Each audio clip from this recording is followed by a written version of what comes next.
episode going through our March 2026 Kavaiola issue. And here we have a great article titled Designed to Divide Understanding Blood Quantum by Puanani. Let's get into it. In her influential book, Nana Ikikumu, preeminent 20th century Native Hawaiian scholar America Venapukui wrote, members of the Ohana, like taro shoots, are all from the same root. With Hawaiians, family consciousness of the same root of origin was a deeply felt unifying force no matter how many offshoots came from offshoots. Traditionally, our Moku Hauhau genealogies establish us as Kanaka Iwi, the indigenous people of Hawaii. It is from this foundation of Moku Hauhau that we have Pilina to our ancestors, to this Aina, and to another, an identity established by bloodlines, lineage, and connection. It was not until 1921 Hawaiian Homes Act Commission was passed by the U.S. Congress with language defining natives as those individuals having 50% or more Hawaiian blood, that the idea of blood quantum to determine our Hawaiianness was introduced into the consciousness of our people and began to redefine how we saw ourselves. A tool of disposition. The idea of blood quantum to determine indigeneity is an invention of settler colonial governments designed to dispose Native Hawaiian peoples from their land.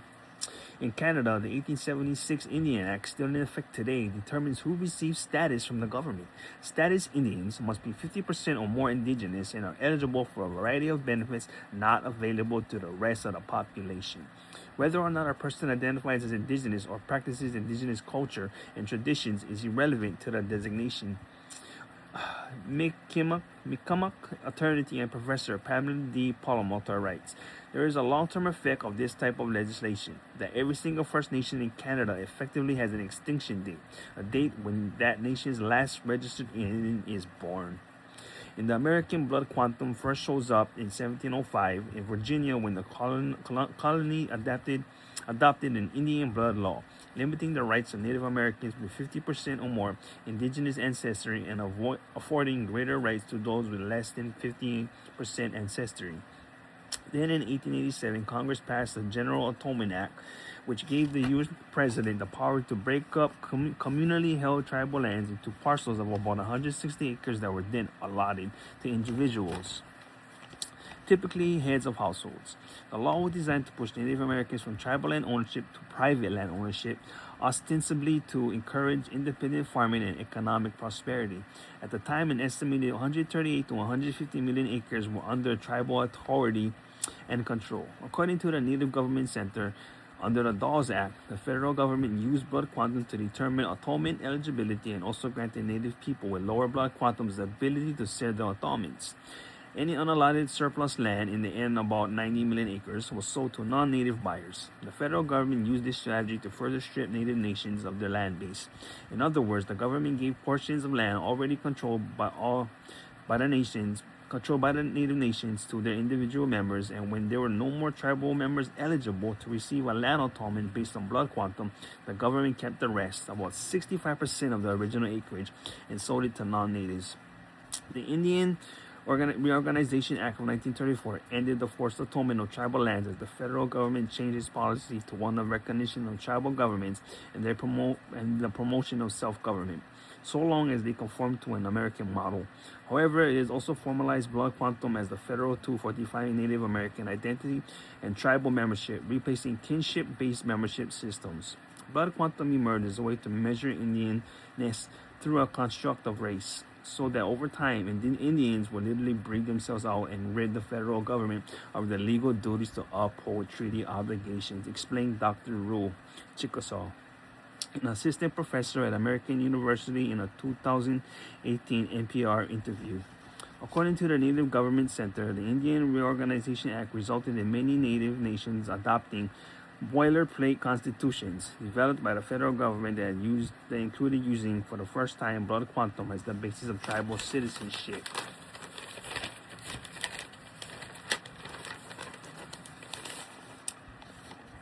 Deciding who is Hawaiian. According to Dr.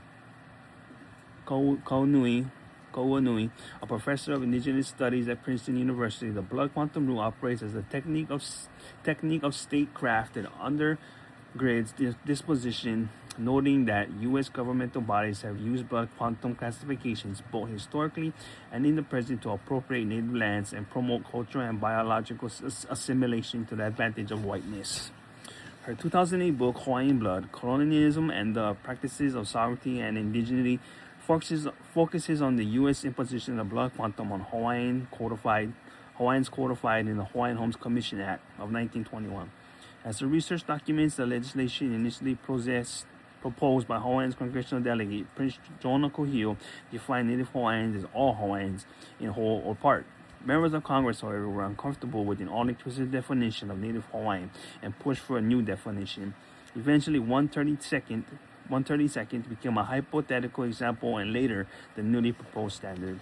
Kuhio saw the HHC as belated justice and emphasized in his testimony for Congress that Hawaiian disposition, depopulation, and economic marginalization had to be remedied. Its purpose, therefore, was rehabilitation and inclusive. The greatest opposition in the HHCA came from Hawaii's wealthy corporate plantation and ranch owners. They sent their representatives to Washington, D.C. to voice their dissent to Kuhio's proposed legislation. Unwilling to give up their access to trust lands, they proposed full-blood Hawaiian as the most appropriate definition. Kauanui asserts that the blood quantum criterion emerged as the way to avoid recognizing Hawaiian entitlement to the lands desired for the homestead program. Key players in the HHCA hearings redefined the need in racial terms by using blood quantum as an indicator of social competence, where those defined by 50% rule were deemed incapable to look out for themselves, she said. Hence, in the quest to control Hawaiian land and assets, blood quantum classification emerged as a way to undermine Kanaka Mo'ole's sovereignty claims, not only by explicitly limiting the number who could lay claim to the land, but also by reframing the native connection to the land itself from a legal claim to one based on charity. This was evident in the testimony of attorney William B. Pittman at the congressional hearings in December 1920 on behalf of Raymond Ranch, now Ulupalakua Ranch, and other interests. Arguing that the legislation should only apply to full-blooded Hawaiians, Pittman said, "I do not believe that Delegate Kuhio will object to that it be confined to the full blood instead of the half blood, because he knows and everybody knows that any part Hawaiian is capable of taking care of himself and does not need any rehabilitation."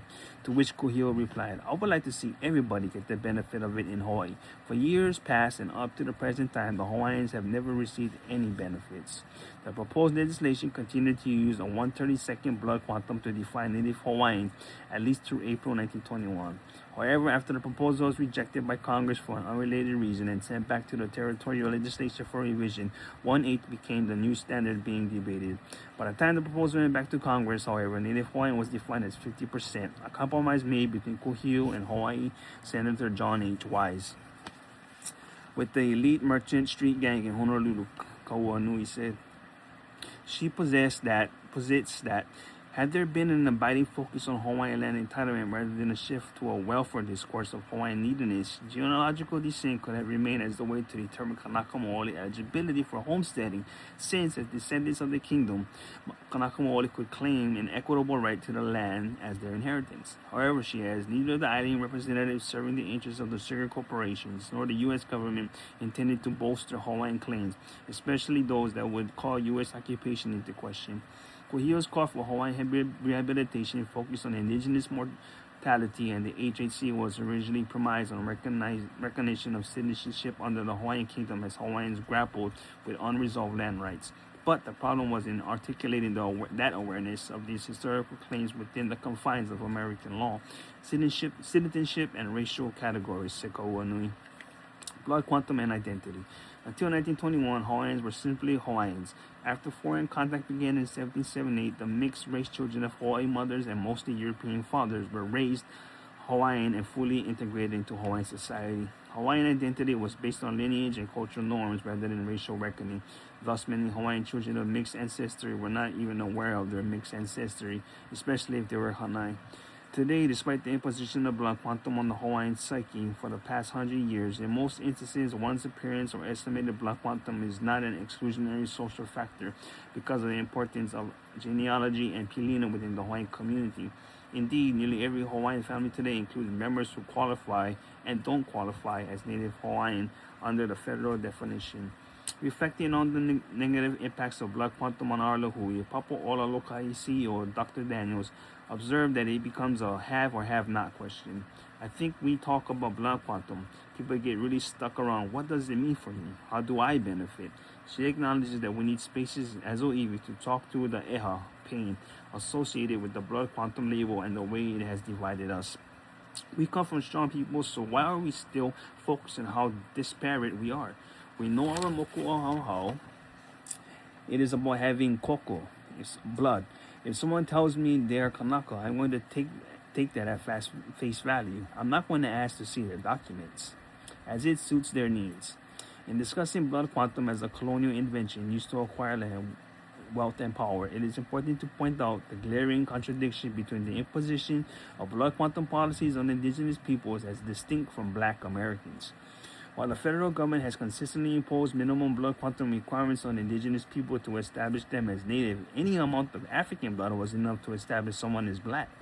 The notorious one-drop rule originated from after slavery ended in 1863 and was entrenched during the Jim Crow era, a period of legalized racial discrimination in America, primarily in southern states. It persisted until the Civil Rights Act of 1964 and the Voting Rights Act of 1965. Rooted in white supremacy and slavery, the one-drop rule was intended to keep the white race pure and to prevent individuals with any amount of African blood from accessing the privileges of whiteness in America. Meanwhile, indigenous persons of mixed race were not only permitted to assimilate, they were encouraged to do so. Dr. Bryan is a professor emeritus of U.S. Cultural History at the University of Victoria in British Columbia. In his 1982 book, The Vanishing American, White Attitudes and the U.S. Indian Policy, he writes, "The situation of the Negro and the Indian were not really analogs. One was marked for a segregated, menial existence, the other for full participation in white civilization." Expanding on this idea, he notes the native population was small, just an infinitesimal fraction of the whole American population, and while a massive infusion of Indian blood might pollute the national type, the limited amount available could do no harm and might even do some good. For the U.S. government, assimilation of indigenous people had several benefits. For one thing, absorption of the indigenous peoples into the dominant white American culture negates pesky indigenous land and sovereignty claims and reduces the number of individuals who can qualify for federal benefits as people intermarry. Indigenous people have also been fetishized in American culture in ways that black Americans have not. Take, for example, the romanticized noble savage trope or the sexualized hula girl of the territorial era. These stereotypes make native peoples more palatable and even inspire dubious claims of indigenous ancestry. Impossible to measure. Blood quantum as a concept for determining our Hawaiianness has become entrenched over the past century. As a result, many of us think of ourselves and our Hawaiian identity in terms of fractions. However, blood quantum is impossible to quantify and cannot be measured using birth certificates. The reason? Science. Children inherit half of their DNA from their mother and half from their father, but unless they are identical twin siblings, do not inherit the exact same DNA. That is why children from the same family can look quite different. A child receives 23 sets of chromosomes from each parent, so 46 altogether, which makes up their DNA. When joined, these chromosomes commingle and swap genetic information, resulting in even more variations. According to biotech company Sano Genetics, there are more than 8 million possible DNA combinations for just 23 chromosome sets, and research is showing that full siblings can share as little as 37% or as much as 65% of the genetic variants. So while siblings receive 50% of the DNA from each parent, they don't receive the exact same 50%. It is the reason why siblings who take DNA tests often get different results. Thus, blood quantum is an unscientific Western construct without substance or merit. Wow. Reconciling and moving forward. In contrast to genealogies and lineage which connect people to each other and the land, the use of blood quantum to determine Hawaiianness attempts to classify Oiwi into disparate groups of Hawaiians, which has divided families and communities for generations. An intermarriage created the new family dynamics, and that the 50% blood quantum requirement threatened HHC descendants with disposition from the land they were raised on. To its credit, the state of Hawaii was able to get congressional approval to decrease the blood quantum requirements for successorship from 50% to 25% more than 20 years ago. More recently, in 2017, the state of Hawaii signed Act 80 into law, further decreasing HHCA's successorship to 132nd Hawaii, much closer to the original version of Prince Kohio. However, implementation requires congressional approval, and it has been languishing in Washington, D.C. since 2022. Ultimately, as is the case among First Nation peoples, many OEV subject to the 50% blood quantum designation, not because they desire federal benefits, but because it is inherently divisive and undermines indigenous self-identity and political claims. Hawaiian kinship and genealogical modes of identification allow for political empowerment in the service of nation building because it is inclusive, Kauanui said. Not only is the genealogical approach more wide-searching, it is embedded in indigenous ontologies, realities, whereby peoplehood is rooted in the land. This inclusivity is especially true in the face of non-Hawaiian political opposition to the Native Hawaiian entitlements and the sovereignty movement. While blood quantum continues to be a controversial topic, it does not need to be a divisive one. We may not see eye to eye, Daniel said, but at the end of the day, if we all collectively say that our North Star is being Hawaiian and we practice being the best Kanaka we can be, then everything else is just noise. Powerful, guys.